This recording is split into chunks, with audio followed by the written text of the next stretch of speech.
It's a great topic to talk about for Passover, not just because it's a story about ancient Egypt and the Jews, but there's an Exodus element here. From Unpacked, this is Jewish History Nerds, the podcast where we nerd out on awesome stories in Jewish history. I'm Yael Steiner. And I'm Jonathan Schwab. And today we're going to talk about a specific object. It's not part of a series. It's not abstract. It's one clear, specific object. And one of the most important things about this one is that it is very, very, very old. This is older than anything else we've ever talked about. I went back and looked, not just at this season, but all seasons, and it's by a huge margin. Is it the original tablets of the Ten Commandments? Ooh. Is it all right? Eve's, Well, is it Eve's apple? It's not as old as Eve's apple, but funny you should mention tablets because you're around the right time and place. This is an artifact from ancient Egypt that we date pretty definitively to like a very narrow span of years. So this is like somewhere between, I think it's 1209 and 1213 BCE. 1,200 years older than the next oldest thing we've ever talked about. Wow, that's cool. And in remarkably good condition for something this old. It is the Merneptah Stele. Don't know it. I was about to say that I know Steely Dan. So this is S-T-E-L-E, which is a word I think that generally connotes just obelisk or monument. Obelisk. I know what that is. That's like a tall, pointy thing. Yes. There's one in Central Park. Yeah.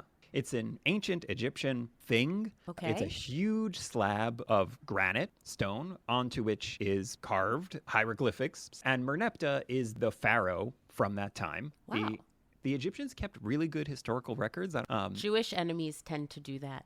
Okay, so yes, exactly what we're going to get into. So we know who Merneptah is. We know when he ruled. We know all of these things. And we have this stele, which was discovered in the late 1800s, I think it was 1896, by a Egyptologist, right, who was excavating some site, some temple, and saw this huge slab, brought in his friend to help him translate it, and they start going line by line, translating this thing. There are lots and lots of ancient Egyptian steles talking about what pharaohs did. And like many of them, this one talked about Merneptah and all the things he built. Most importantly, his military conquest. He had a very important military campaign against the Libyans. And then also a military campaign into the land of Canaan or Canaan. And, this was, I guess this is the equivalent of a head of state giving a press release, or in 2025 going on Twitter or X. Got it. Or social media platform of choice, having somebody chisel out a long statement of just all your military victories onto a huge slab of granite that you then put somewhere so people can read. When I think of an obelisk, like they're usually outdoors. Like the Washington Monument, right? Yes, the exactly. Washington Monument is in the style. There's one, I think, like in the Place de la Concorde in Paris. Like they're very big to my knowledge. Is this big? It's not that big. This is more like a big billboard, basically. Just a huge rectangular shaped rock. It's about 10 feet tall and 3 feet wide. Okay, cool. And where is this right now? Right now it's in a museum in Cairo. And again, like I said, in pretty good condition. If life takes you to Cairo, you can see it. And if you can read hieroglyphics, you can read it. Sure. But larger than a person, and I think like fairly impressive there in that size. When you think about writing, this isn't a tablet. It's not something you could hold in your hand. It's big, but not a gigantic monument. And I'm sure you're wondering, what is possibly written on this thing? Why are we talking so much? Well, I'm sure what's written on it is really interesting. I'm just really curious how we know what it says, because you're saying it's in hieroglyphics. When I say we, I don't mean like me specifically, but we can read hieroglyphics because I think we have so many of them and people have studied it for so long that we actually have a very high degree in confidence in what we're usually reading because we know what these symbols mean. We have multiple examples or instances of them appearing in different places, and we're able to decipher and make sense of it all. So we can read hieroglyphics. I printed out a translation of this, but also an original of like what the hieroglyphics looks like. Me printing it out, feeling confident, like, oh yeah, I'm gonna, in the course of the 2 weeks I'm spending preparing for this, I'm gonna teach myself how to read hieroglyphics. Oh, sure. It's a little more complicated than any language I'm familiar with, so I did not get that far in that project. But among the many things it talks about when talking about Merneptah getting to, at the very end of it, after a great amount of detail on Merneptah's victory over the Libyans in that military conquest, it talks about the military conquest in Canaan. And I'll read, this is one version of a translation, like I'll read the last couple of lines out. The princes are prostrate, saying peace. Not one raises his head among the 9 bows. Desolation is for Tehenu. Hatti is pacified. Plundered is the Canaan with every evil. Carried off is Askaluni. Seized upon is Gezer. Yanoam is made non-existent. Israel is laid waste. Its seed is no more. And then it continues, I want to say, Taharu has become a widow because of Egypt. All lands together are pacified. Everyone who was restless has been bound. That's very intense. Mm-hmm. Prosaic. Merneptah was very successful. And this is also how things were written, of like obviously completely destroyed all of these enemies. And we'll probably come back to this, but it's pretty hyperbolic. Pretty shortly after this, we'll see another thing saying again that they, someone fought against Askaluni and completely destroyed them again. But the real significance of this, and when this was first discovered in 1896, the Egyptologist who was translating it was looking at the line that I read, Israel is laid waste, because the hieroglyphics there, they were trying to figure out, okay, we're familiar with the Askaluni, we're familiar with Gezer. Which city, which people are we talking about here? And almost immediately, the thought and theory was, okay, we're pretty sure this says Israel, and that was a huge deal at the time and remains a huge deal today because this is by far the oldest mention of Israel that we have in the historical record. This is a very, very old artifact saying there is a people that we're calling Israel, and this artifact is from the year 1200 BCE, other than the Bible, which, we don't have a physical Bible that's 3,000 years old. We know what times the Bible says it's referring to. We know that we have copies of things, but we don't have a Bible that's 3,000 years old. So Right. This is an object 3,200 years old that is clearly talking about a people named Israel. There are a couple other artifacts from the general time period of the Iron Age, which is within a couple of centuries of this. But the next oldest things that we have that mention Israel that we can confidently date are all 300 to 400 years later than this. So this is really, really, really old talking about Israel. Do we have any other archaeological relics that we believe are contemporaneous to this that tell us what else is going on at this time? Oh, yeah. Maybe that's outside the scope. This is, I'm not an expert, but this is part of an entire temple of Merneptah. There's plenty of other Merneptah stuff. We know a surprising amount about Merneptah, even though he was only pharaoh for 10 years. It's a real Prince Charles, right? Or King Charles now. His mother lived to a ripe old age, and then he only got to be king for a minute. Merneptah's father, Ramses II, was pharaoh for something 60 odd years or something. And Merneptah finally became pharaoh starting at the age of 70 something and ruled for 10 years. Oh, so really apropos. Yeah, really similar. Analogy. Obviously, King Charles, he should live and be well, and hopefully until 120. Yeah. But yeah, Merneptah was an old man by the time he finally became pharaoh, and was not, I don't know, his conquest of the Libyans, I guess, is of some importance, but he's not a hugely important pharaoh, and yet we know a fair amount about him, and have his mummy, by the way. Cool. We got it. We identified it. We found it. It's also in a museum in Egypt. And again, just I can't emphasize this enough, how long ago this was.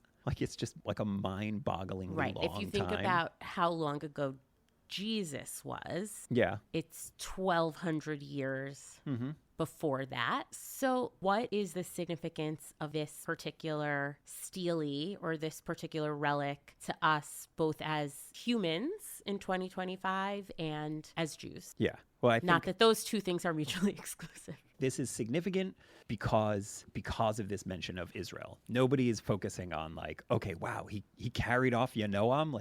I don't know that much about Yanoam, but maybe Yanoam was getting carried off all the time. So this was for a while called, I think, the Israel stele. And then for understandable reasons, the Egyptian authorities have pushed to say, maybe we should call it the Merneptah stele. So it's significant because this very, very old mention of Israel is a big deal. for all the haters who don't really believe that Israel has a long history or that Jews exist or that the story of the Bible, that there was a people named Israel or in a place called Israel, like this is pretty irrefutable evidence that this is not a recent thing. This has been going on a very, very long time. It's fascinating. Yeah, it is fascinating. There's obviously, I think, like a renewed interest, in 2025 and a lot of discussion. And you'll see, on the internet, every once in a while, someone will be like, well, here's a map of the Middle East from, 1932. And it doesn't say Israel on it. It says Palestine. Israel never existed. But here's a description of the area from 1209 BCE. And Israel is on it. So I'm going to have to cut you off for 1 second because Pesach is coming. So this is a great, yes, this is perfectly timed. Great topic to talk about for Passover, not just because it's a story about ancient Egypt and the Jews, but because in addition to the whole ancient, and Egypt and Israel fought wars and had what to do with each other for many, many years. But there's an Exodus element here. And this is this is the part where I do want to say, disclaimer, we're departing slightly from strong historical evidence to speculation. You're saying we're straying a bit from which historical record? Reconciling archaeological excavations, written records of contemporary things, modern scientific approach to history, reconciling that with the written text of the Bible, especially the earlier parts of it, can get complicated and thorny. Finding historical records that indicate the Exodus in any way is very, very hard. There's not a lot, or really any. But if we were trying to, try to date that, try to figure that out, there's some indication there's an influx of population in the hill country of Judah at a certain time from excavations that we can tell. The main candidate for the Pharaoh of the Exodus is Ramses II. Well, that's what I was going to say. I didn't want to interrupt you when you mentioned that he was Merneptah's father, to say that I thought Ramses II was the Pharaoh of the Exodus from a variety of sources. But most importantly, from the Prince of Egypt. Yes. I just want to shout out my fam. We watch the Prince of Egypt every single year on the day before Pesach to refamiliarize ourselves with our animated history. And Ramses II played very capably by recent Academy Award loser Ray Fiennes. Shout out the English Patient. Everyone should see it. The Prince of Egypt seems to indicate that Ramses II, the quote-unquote brother of Moses, raised together in the same home after Moses is rescued by Pharaoh's daughter, is the Pharaoh. Yeah. So again, we're in the realm more of speculation, but we know that this name Ramses appears in the Bible in the context of the story of Exodus. We know that there's a city named Ramses. We know that Ramses is the name, that there is a Ramses II, that is this Pharaoh. He's Merneptah's father. We also know that Merneptah moves the capital of Egypt to a city called Ramses, or Pi Ramses. So there's a big connection there just in the name. We also know that Ramses II ruled for a long time, and the Pharaoh of the Exodus story has to be a long-time ruler of Egypt. It can't have been Merneptah. He ruled too short. It needs to be somebody who had a long rule, and thus the story would make sense in that whole context. These aren't perfect records, so we don't know what it is that we're missing or not missing. And the things that survived, like this stele, do not generally record negatives, only positives. So an exodus of slaves or plagues affecting Egypt are not the types of things that would get written down on something like this. Right, understood. It's the victory bias. Right. Israel is significant enough that Merneptah's victory against them warranted being written down on this thing, which means it's not just some city, some group of people, but important enough that it's of relevance. If you were writing down a list of here are the people I defeated, you want the list to sound impressive, so you're not going to mention someone who's of no relevance, which again, slightly in the realm of speculation, perhaps this is significant because that is the people that his father, Ramses II, suffered a defeat at the hands of, or suffered setbacks at the hands of, right? Or were the bad guys in Ramses' story in some way. It also means on the level of significance, it means that this can't have been just some small tribe of people. Or like Israel needs to have been significant enough to warrant being on this list. So regardless of whether or not Ramses II was the guy, Israel was its own unique entity of people at this time. Yeah. And of a level of power that beating them was something of note. Yes. So this is a really clear indicator that peoplehood among whatever people you want to call the Israelites existed. Yes. At 1200 BC, whether or not you want to talk about them having been freed slaves or not, or having come from Egypt or not. In 1200 BCE, there was some conglomeration of people living in the Holy Land that went by the name Israel. Yeah. Of the Israelites. Exactly. Yes. That's a big deal. That's a good talking point. Yeah. Let's take a quick break.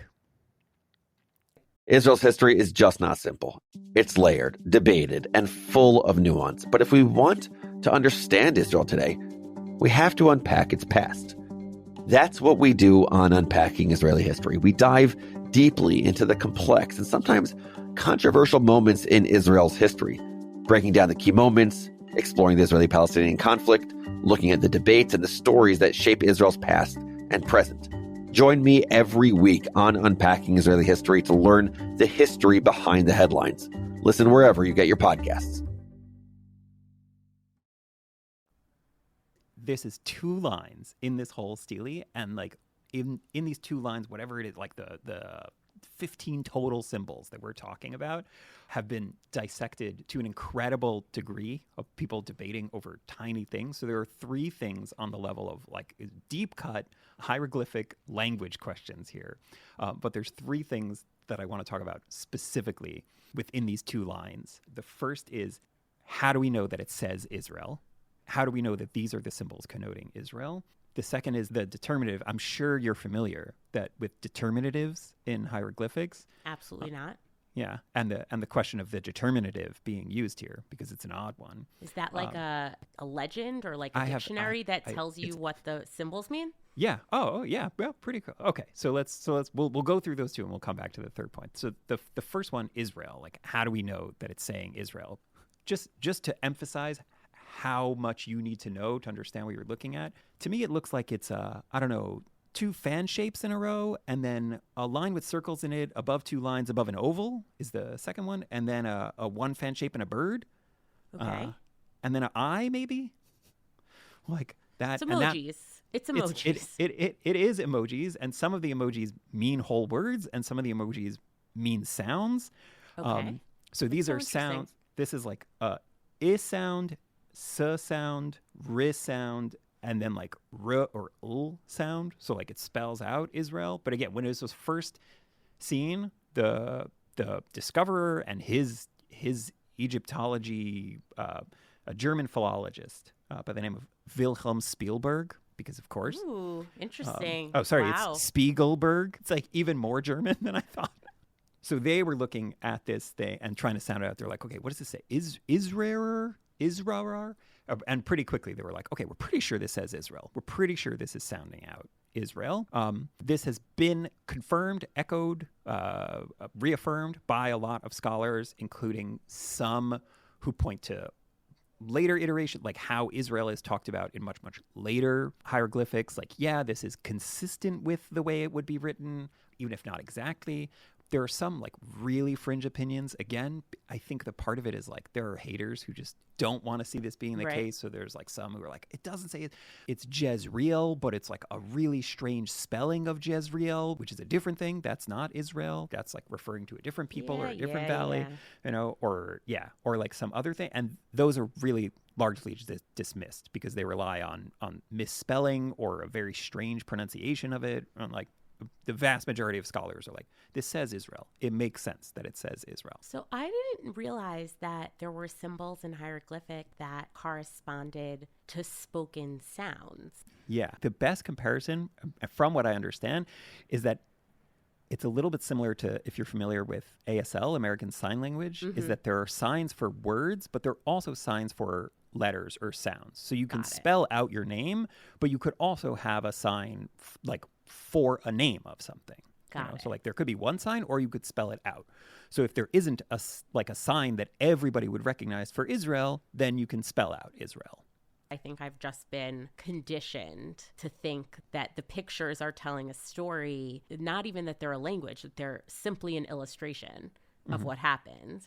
And then also Billy Crystal in When Harry Met Sally posits, as one does, that hieroglyphics is just a comic strip about a character named Sphinxy. So I think that is like usually or somewhat, I don't know, consistently the case, but there is also this other way of expressing things. But to that idea, like, so Israel is spelled out in this way, but then to explain what it is that, when we spell out, it spells out this word, to explain what kind of word is this, there's something called a determinative, which is a symbol following these, like, spelling out things, saying like, and this is what this type of thing is. And the determinative that is used here is that of a people, which is a throw stick, and then a man and a woman above 3 lines, which like indicates it's a male and female population, plural, and some sort of group of people. This is really interesting because the determinative that is used for the other places that are mentioned is that of a city-state. And Israel is not a city-state. It's a people and not a city-state. And there's a ton of really interesting scholarly discourse on this of like, what does that mean? Well, like, did they not have a fortified city? Were they a little more like nomadic? Were they, like all sorts of different theories on like, what is the significance of if you ever meet, I don't know, like an Egyptologist, you can be like, tell me what's your take on the question of the determinative for Israel in the Merneptah Stele? So this is unique. There are no other peoples. Right. Gezer, Yanoam, Askaluni, which is Ashkelon, by the way. Oh, wow. Those are all the determinative of a city-state. But this one is different. A people without a home. Yeah, which is like very Jewish-y, right? It was just like, oh, Israel, it's not just about the place. It's like we are a people, But it's also totally possible that it's just an indication that like they didn't have a fortified city. Interesting. Because there were other fortified cities at because this the other time, ones allegedly. were fortified cities. Yeah, the other ones were fortified cities, and maybe Israel did not have fortified cities. Maybe they did not yet have fortified cities because they were so newly having come from their slavery in Egypt. So yeah, it can take you in all sorts of really interesting refugees directions. Yeah. They hadn't yet settled, which makes sense. Again, I'm totally using biblical time frames and applying them to this secular historical record. But if Ramses II was the pharaoh at the time of the Exodus, and then the Jewish people were in the desert for 40 years, and then were only crossed the Jordan into Canaan at the end of that 40 years, and Ramses II was pharaoh for a really long time, it works that contemporaneously Merneptah may have been ruling. His short 10-year tenure could have been around the time when, the Israelites under Joshua or whoever comes next is contemporaneous to Merneptah. Yeah. It works. It works. If you want to make it work, it exactly. works. Yeah. Like I think it lends itself to some imagination, some speculation, but takes you to interesting places. The last like language level thing that I want to talk about, just in this, again, it's just literally 1 line or 2 lines, depending on how you count it, about Israel, is it says, Israel is whatever, laid waste or destroyed, however you want to translate that part. And then the second part of that is its seed is not. And that also, there are 2 sort of schools of thought of what that means. They don't have land. They can't plant. Yeah. That's right. one. So one that's, of them is, is one. It's like the literal, like we're talking about their actual grain, right. Or maybe their store of grain was destroyed, which again, if they don't have a city-state, okay, they've like stored in some way or they planted something. And like, in addition to destroying the people, they also destroyed their ability to regrow. Right. But obviously I'm more inclined towards the second meaning. Yes. Right.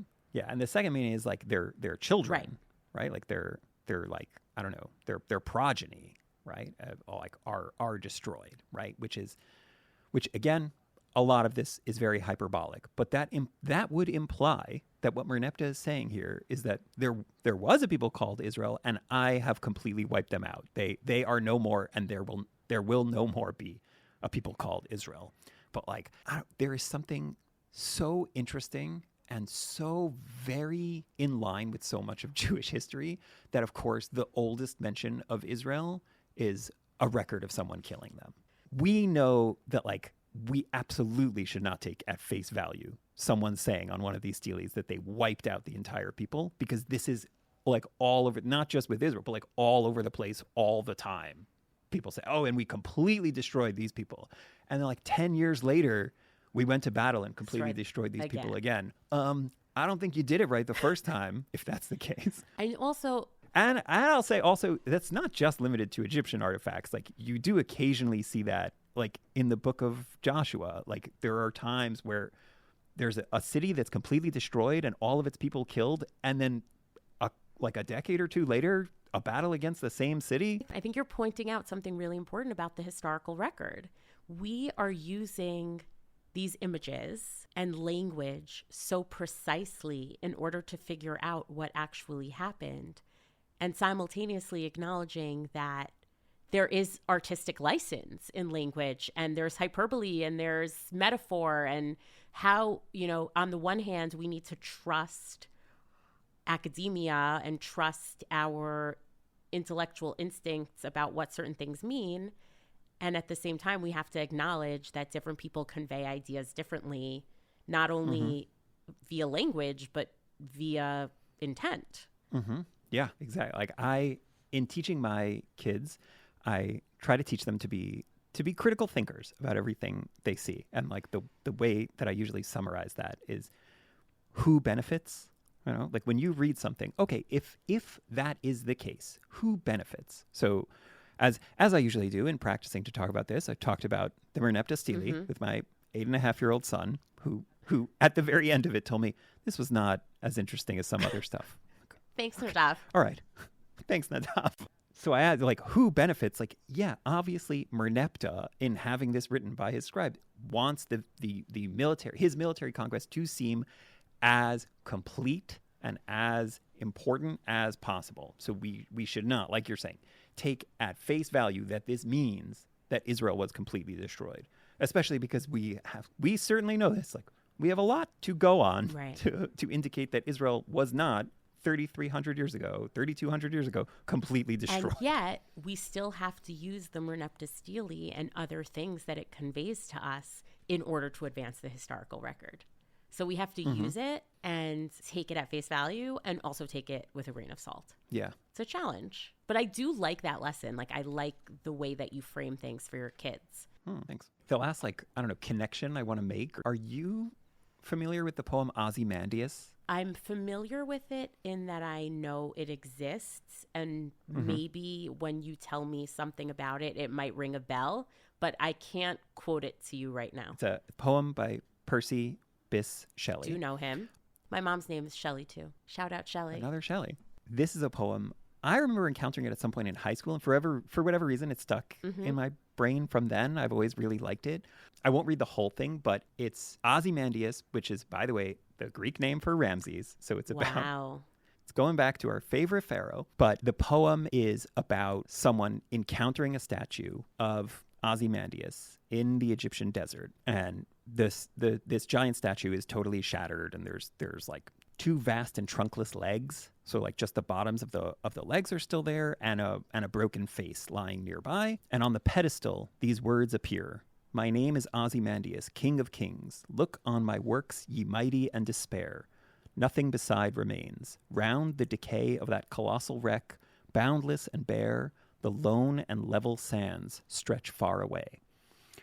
And it's this like amazing image, I think, of this broken statue in the Egyptian desert, and on it says, like, look how powerful I am, and look at all the things that I've done. And clearly the original context was supposed to be that there were a lot of buildings all around it, but like all of that is gone now, and all that's left now is this very ironic thing saying, like, look how powerful I am, and it's just a broken statue with that written on it.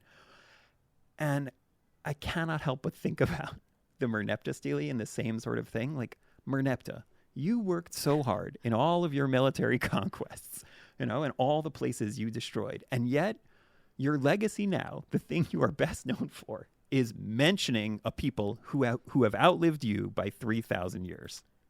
Thank you so much for introducing me to this concept that, sorry family, I will now be talking about a lot at our Seder. Yeah. Gonna print out a bunch of articles and make everybody really nervous before we start. Yeah, I'm looking forward to hearing about the next on our list of objects and symbols. I'm not gonna lie, I had to hold myself back from saying a few things about next week's episode while you were talking. Because for the first time in my life, I actually prepared really far in advance. Wow, nice. So I'm excited too. Jewish History Nerds is a production of Unpacked, an OpenDor Media brand. Subscribe wherever you're listening to this podcast and follow Unpacked on all the regular social media channels. Just search for @UnpackedMedia. And if you're enjoying nerding out with us, please share this and other episodes with your friends and family. And most of all, be in touch with us by writing to us at nerds@unpacked.media. That's nerds@unpacked.media. Jewish History Nerds is produced by Jenny Falcon and Rifki Stern. Dr. Henry Abramson is our education lead. It's edited by Rob Pera. I'm Yael Steiner. And I'm Jonathan Schwab. Thanks for listening.